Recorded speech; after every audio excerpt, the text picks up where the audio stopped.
Morning guys. तो कल हम मेम्ब्रेन के थ्रू ट्रांसपोर्ट देख रहे थे, जिसमें हमने कैरियर प्रोटीन्स की बात की थी। वहाँ पर हमने थोड़ा सा ये सिम्प्लास्ट एपोप्लास्ट वाली बात की थी। तो मैंने पहले सिम्प्लास्ट लिखा था, उसके बाद एपोप्लास्ट, देन वैक्यूप्लास्ट लिखा था। ठीक है, तो यहाँ पर अगर आपने गलत कर लिया हो तो सही कर लेना। एपोप्लास्ट है वो cell wall to cell wall है, सिम्प्लास्ट होगा वो cell membrane to cell membrane होगा। ये आप ठीक कर लीजिएगा। तो आज हमारा आगे हम जस्ट उसके आगे शुरू करते हैं।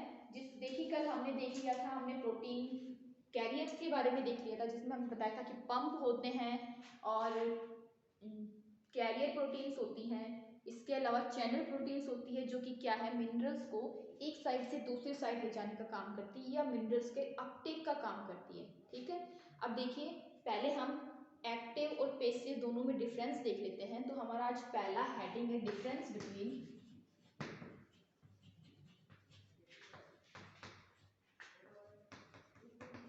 Active and passive transportation. ठीक है, एसी एक्टिव और पैसिव टाइप के जो ट्रांसपोर्ट हो रहा है उसमें डिफरेंस क्या होता है।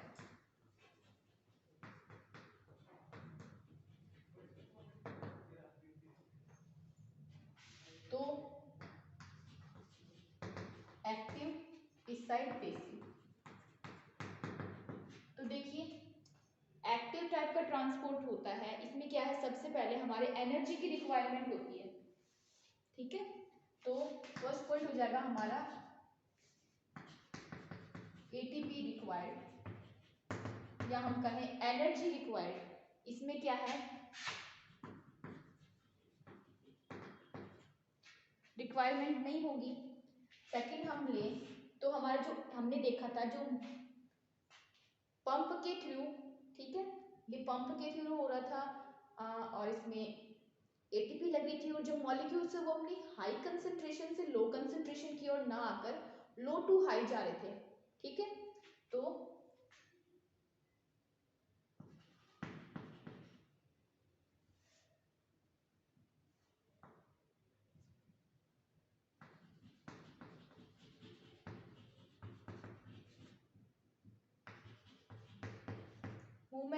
मूवमेंट ऑफ मॉलिक्यूल्स किस टाइप का था, लो टू हाई कंसंट्रेशन की ओर। ठीक है, लो टू हाई कंसंट्रेशन की ओर जा रहे थे, इसीलिए एटीपी की रिक्वायरमेंट थी। इसमें मूवमेंट ऑफ मॉलिक्यूल या जो ट्रांसपोर्टेशन है वो क्या है,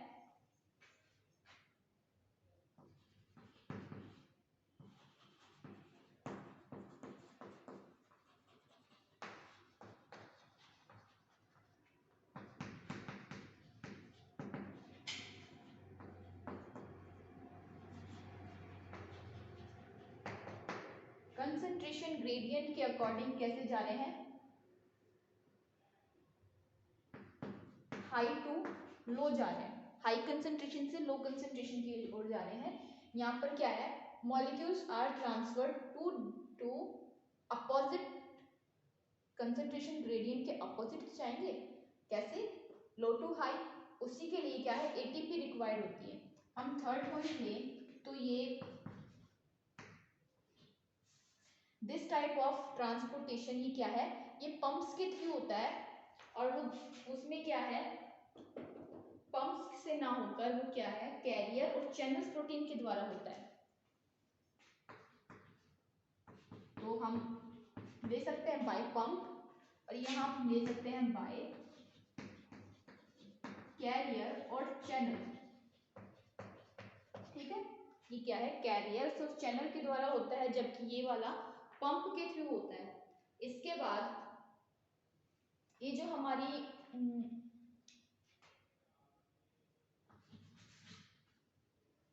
एक्टिव इन टाइप के ट्रांसपोर्टेशन है, ये इनहिबिटर्स से कारण रुक भी सकती है। वो क्या है, उस पर इनहिबिटर्स का कोई प्रभाव नहीं पड़ता है। वो क्या है, स्पॉन्टेनियस प्रोसेस है, वो स्व प्रेरित प्रोसेस है। ठीक है, इसके अलावा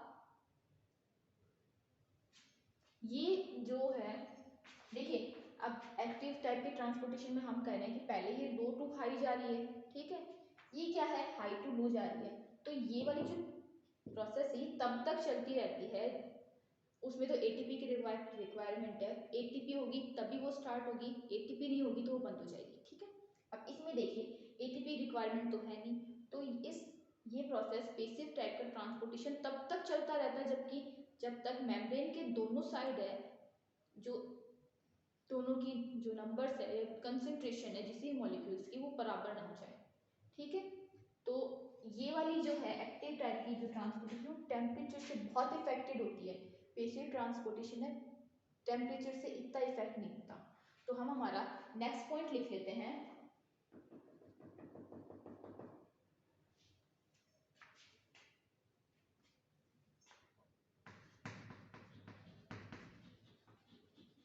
स्पॉन्टेनियस प्रोसेस है, और जब तक दोनों और कंसेंट्रेशन बराबर ना हो जाए तब तक ये चलती रहती है।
स्पॉन्टेनियस प्रोसेस है और तब तक चलती रहती है जब तक कंसंट्रेशन ऑफ मॉलिक्यूल दोनों साइड में इक्वल ना हो जाए, या फिर हम कहें इक्विलिब्रियम यानी साम्य अवस्था स्थापित होने तक चलती रहती है।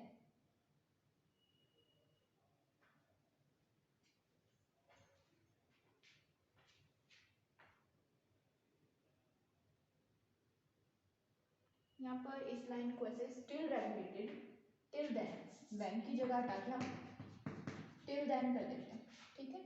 Spontaneous process still regulated till then concentration of molecule are equal on both side. अब ये क्या है स्पॉन्टेनियस प्रोसेस नहीं है, ठीक है। इसको क्या है, इसको रेगुलेट करने के लिए एटीपी की जरूरत होती है, और ये तभी एक्टिव ट्रांसपोर्टेशन होता है जब जरूरत होती है।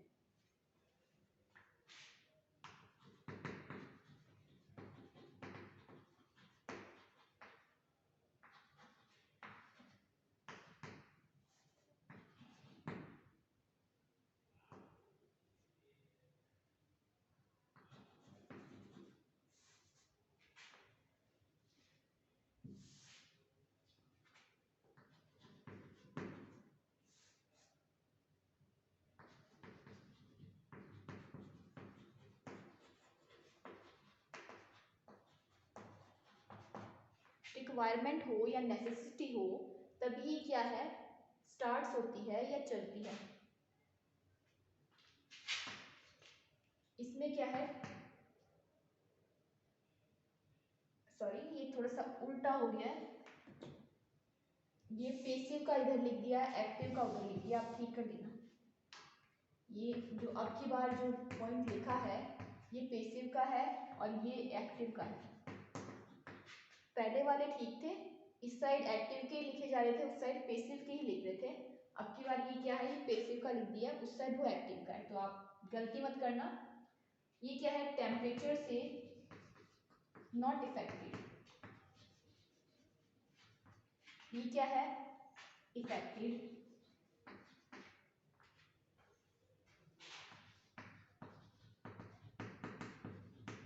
इनहिबिटर से भी नॉट इफेक्टेड, ये क्या है, इफेक्टेड है।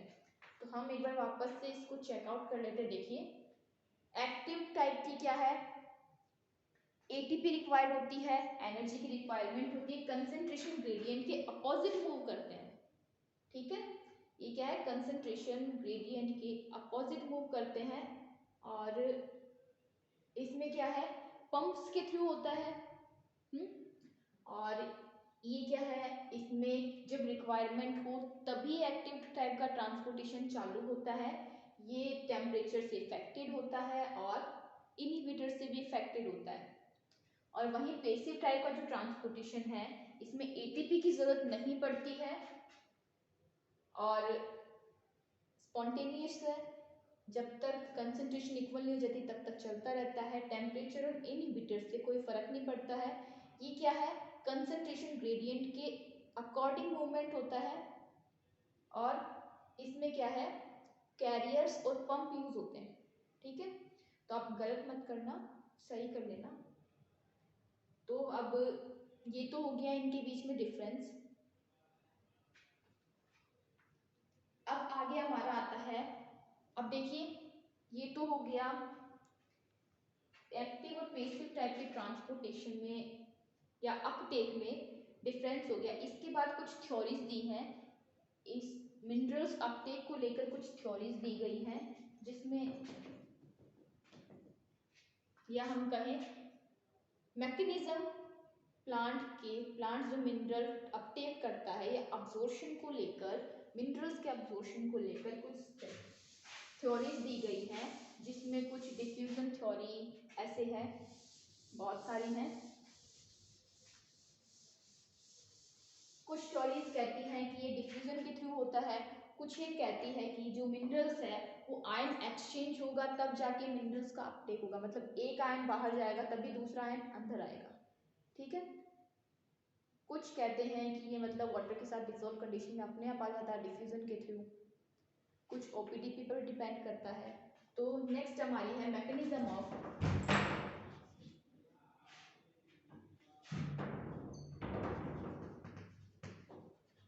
मिनरल्स अपटेक, या हम इसको कहें अब्जॉर्प्शन को लेकर, मिनरल के अब्जॉर्प्शन को लेकर भी कुछ थ्योरीज हैं।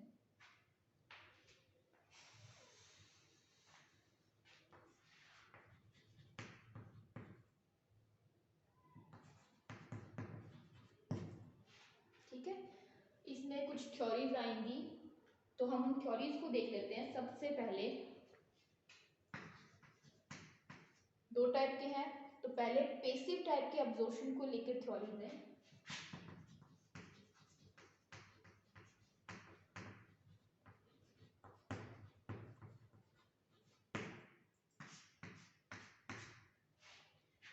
तो देखिए इसको लेकर थ्योरीज दी गई है, उसमें सबसे पहली थ्योरी आती है डिफ्यूजन थ्योरी। उस थ्योरी के अकॉर्डिंग क्या है, ये जो मिनरल्स वगैरह वो अपने आप डिफ्यूज होकर क्या है, हाई टू लो कंसेंट्रेशन की ओर मूवमेंट करते हैं कंसेंट्रेशन ग्रेडियंट के अकॉर्डिंग। तो हमारे सबसे पहले इस पेसिव थ्योरी में थोड़ा सा लिख लेते हैं।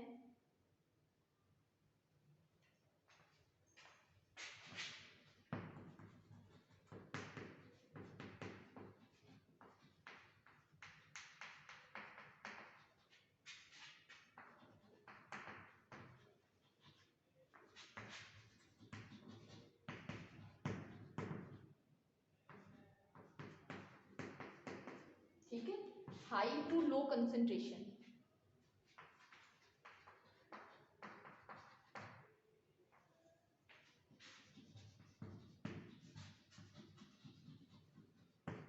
according to concentration gradient for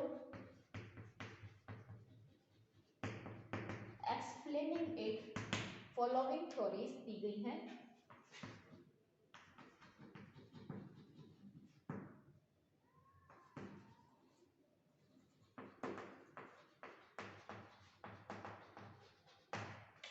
इस टाइप के अब्जॉर्प्शन, मिनरल्स के अब्जॉर्प्शन में क्या है, minerals high to low concentration move करते हैं अकॉर्डिंग टू कंसंट्रेशन ग्रेडियंट। इसे एक्सप्लेन करने के लिए फॉलोइंग थ्योरीज दी गई हैं, जिसमें हमारी पहली थ्योरी आती है diffusion theory.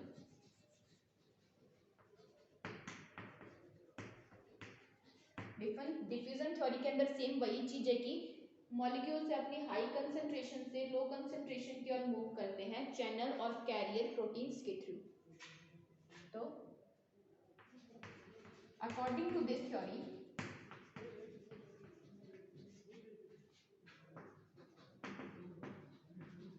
minerals are moved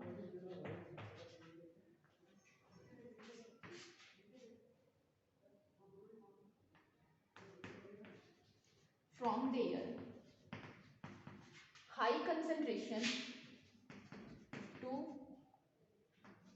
low concentration according to their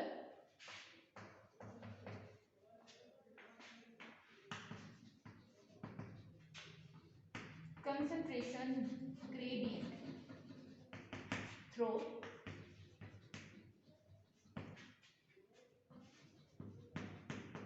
carrier and channel।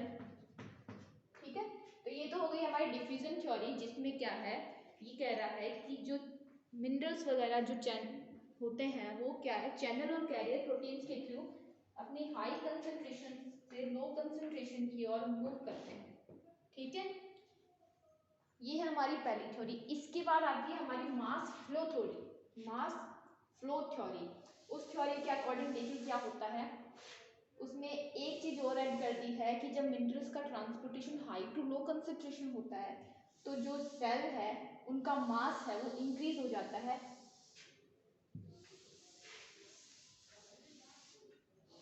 जब मिनरल्स है अपनी हाई टू लो कंसंट्रेशन की ओर मूव करते हैं,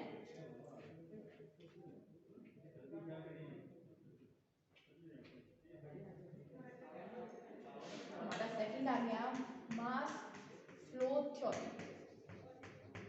ठीक है, तो इसके अकॉर्डिंग जब मिनरल्स अपनी मिनरल्स का अब्जॉर्प्शन होता है हाई टू लो कंसंट्रेशन भी ट्रांसपायरेशन के कारण। ठीक है, इसमें ट्रांसपायरेशन और मास का बढ़ जाने का जो है बात है वो और ऐड की गई है कि जब ट्रांसपायरेशन के कारण जब मिनरल्स का अब्जॉर्प्शन होता है हाई टू लो कंसंट्रेशन ही जाएगा मिनरल्स, तो पेसिव की, देखिए पेसिव की ये मेन बात है कि हाई टू लो जा रहा है। ठीक है, तो हम इसको बार बार रिपीट कम ही करेंगे।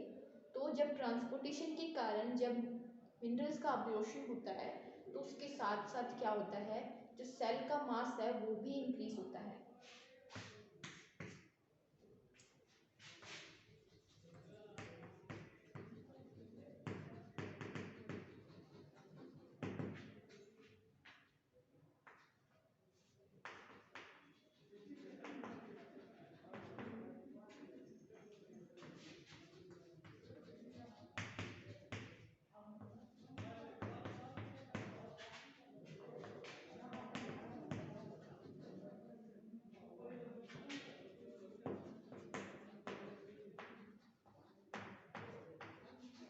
ठीक है, जब ट्रांसपायरेशन के कारण रूट से द्वारा वाटर को अब्जॉर्ब किया जाता है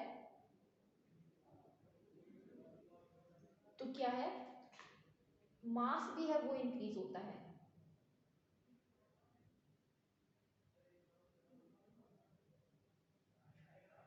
यहाँ पर due to transpiration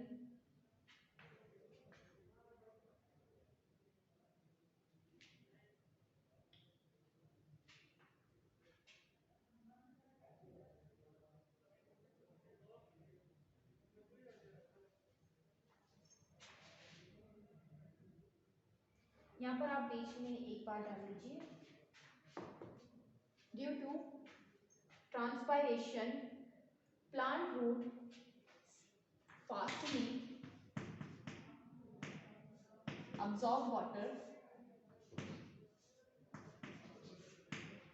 due to which mass is also increased।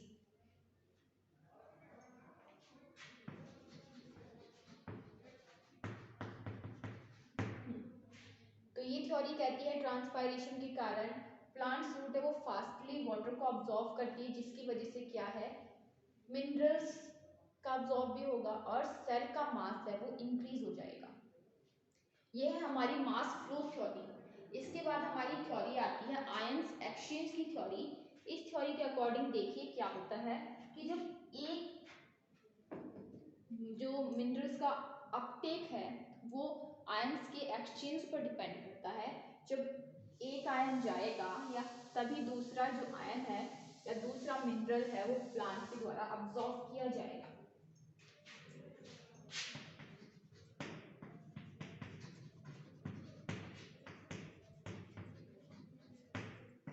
Ion exchange theory. अब देखिए इसमें देखिए कह रहे हैं कि अगर H+ जाएगा तभी OH है वो अंदर आएगा। इसी तरह कैल्शियम Br इनके लिए भी ये है। तो इस थ्योरी के अकॉर्डिंग मिनरल्स ट्रांसपोर्टेशन का कारण आयंस का एक्सचेंज होता है। ठीक है,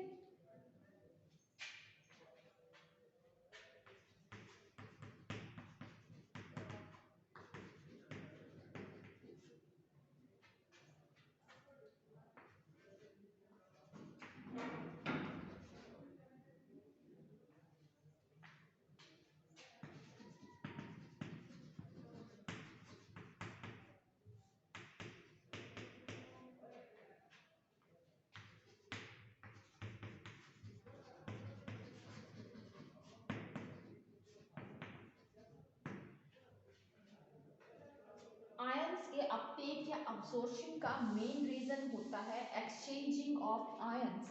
जब आयंस का एक्सचेंज होगा तो अपने आप आयंस का अब्सॉर्प्शन होगा, जिसके लिए for this ATP is not required, जिसके लिए ATP की कोई जरूरत नहीं है।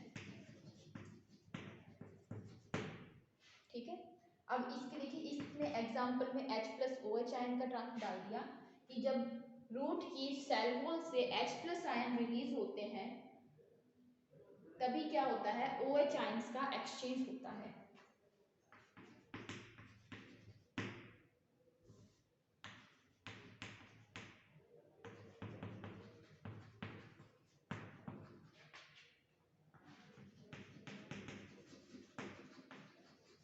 रूट सेल वॉल पर H+ और OH आयन का एक्सचेंज, या फिर हम कहें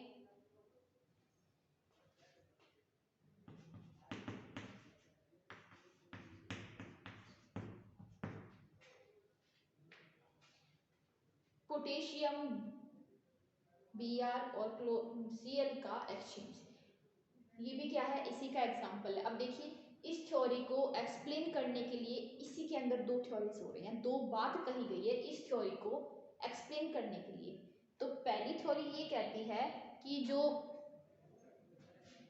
ये देखिए छोटा सा डायग्राम बनाते हैं कि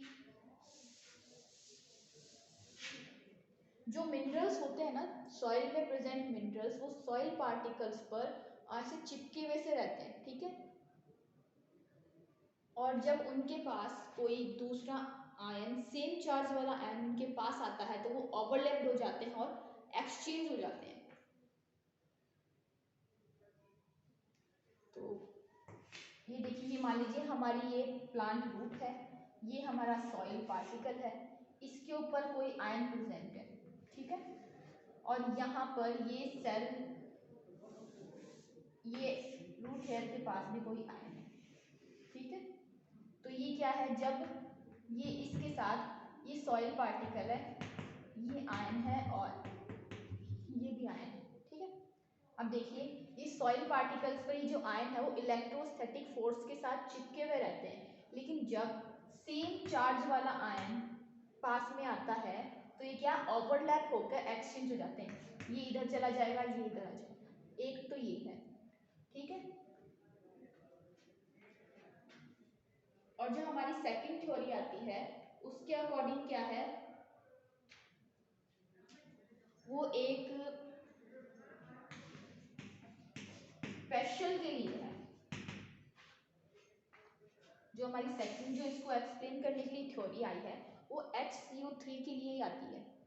उसमें क्या होता है कि जब रूट हेयर जब रेस्पायरेशन होता है तो CO2 को रिलीज करती है। CO2 वाटर पार्टिकल्स के बीच में प्रेजेंट वाटर के साथ रिएक्शन करके एक कंपाउंड का फॉर्मेशन करती है, ठीक है।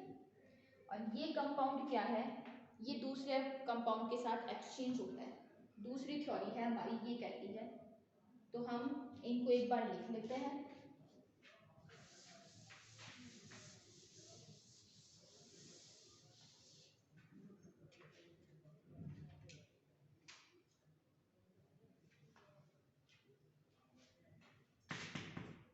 इसमें हमारी पहली थ्योरी है कांटेक्ट एक्सचेंज थ्योरी। वापस से रिपीट करती हूँ, जब सेम चार्ज वाले आयंस कांटेक्ट में आते हैं तो वो एक्सचेंज हो जाते हैं। सिंपल सी बात है कि जब सेम चार्ज वाले आयंस है वो कांटेक्ट में आएंगे तो वो एक्सचेंज हो जाएंगे।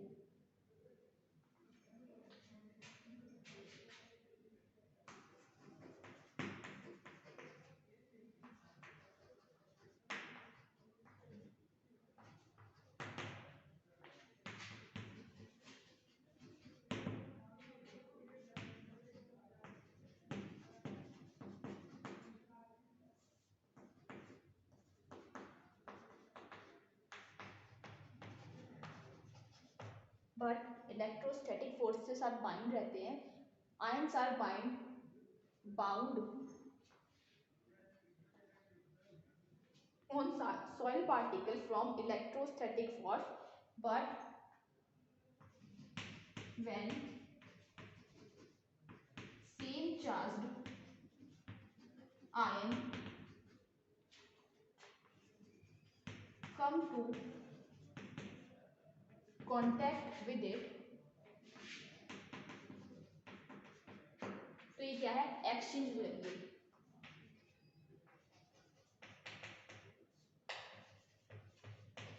These are exchange।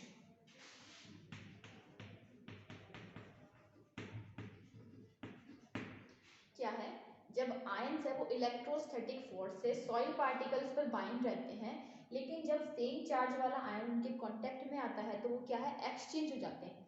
तो ये हमारी कांटेक्ट एक्सचेंज थ्योरी की मतलब कांटेक्ट में आएंगे तो क्या है, एक्सचेंज हो जाएंगे। उसके बाद हमारी जो दूसरी थ्योरी आती है वो आती है कार्बोनिक एसिड एक्सचेंज।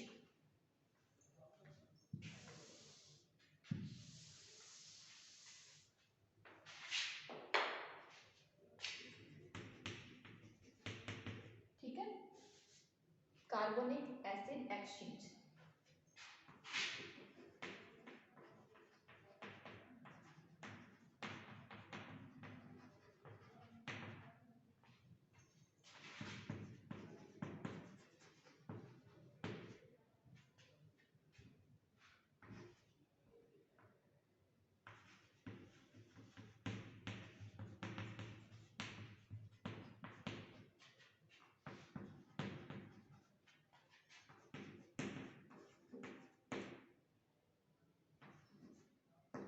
ठीक है, तो क्या है, रेस्पायरेशन करती है रूट्स तो CO2 रिलीज होती है, वो क्या है, H2O के साथ रिएक्शन करती है और HCO3 का फॉर्मेशन करती है। अब देखिए ये HCO3 है वो क्या है, यहाँ हमने इसको अलग अलग लिखा है।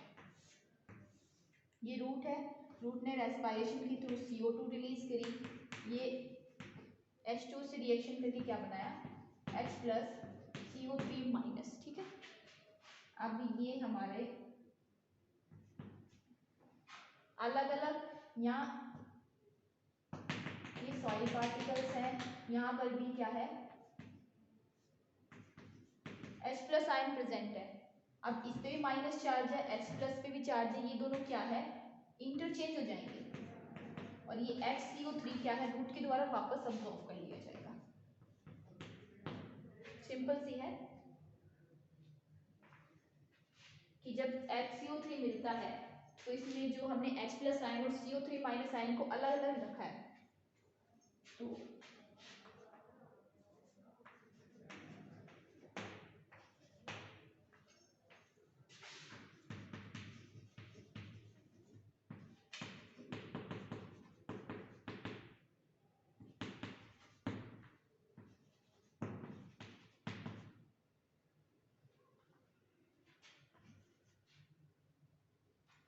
ठीक है, तो ये है हमारी कार्बोनिक एसिड एक्सचेंज थ्योरी, जिसमें क्या है HCO3 बना है। ये क्या है, सॉइल में प्रेजेंट H+ आयन के साथ एक्सचेंज हो गया है और HCO3 वापस रूट के द्वारा अब्सॉर्ब कर लिया गया है। ये है हमारी आयन एक्सचेंज थ्योरी।